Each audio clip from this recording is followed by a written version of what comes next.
I just agree with Greg there that I think there's going to be a lot more research around this. You know, Yellow Pages it's one solution for everybody, and a user would choose the biggest ad and think that they must be the most reputable company.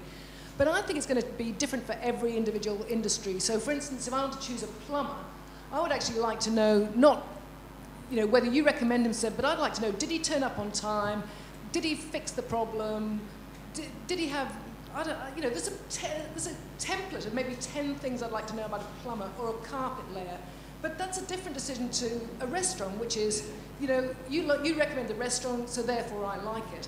So each industry, if I'm buying a house, it's going to be a different criteria, different business model, and a different reward system.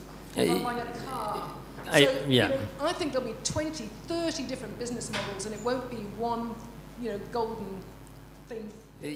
Yeah, so I think when you look at life events, which is how Yellow Pages see the world, when people use the Yellow Pages when they have life events or needs, or so a restaurant ultimately could be a small life event with no major implication. So it's much easier to pick a restaurant than to get all the information needed when your wife is pregnant and you're having a child, where now you start asking a lot of questions to many people. I want to make two quick comments that have been running around in my head for a little while. One is about the notion of incentives and merchants creating incentives for people to do reviews. A site like Yelp, for example, and they may be relatively alone in this, will punish merchants who create incentives for their customers to write reviews. They will remove those reviews, seeing them as corrupt or tainted. And merchants have become really inflamed about that because, hey, if you like my service, write a review, and then Yelp takes it down if they sense that that's going on.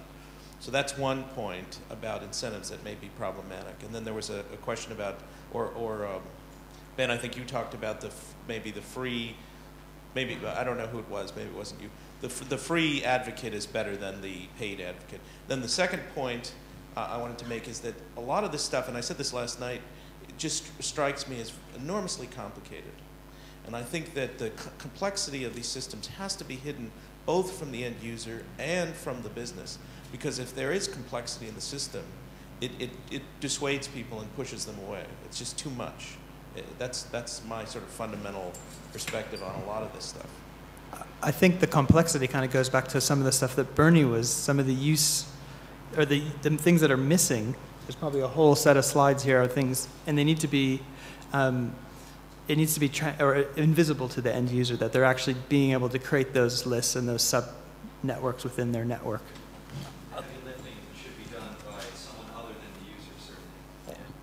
And it's such early stages that even, I think, just going through some of the conversations that we had today centered around definition of what is social, what is a network, what do we mean by local. So we're here at the Local Social Summit defining the thing that we're here to discuss. So it just indicates that there's so much more work to be done for us all to... We just have to think that 5 years ago, I don't think there was a Facebook or YouTube or those kinds of sites, which we take for granted today.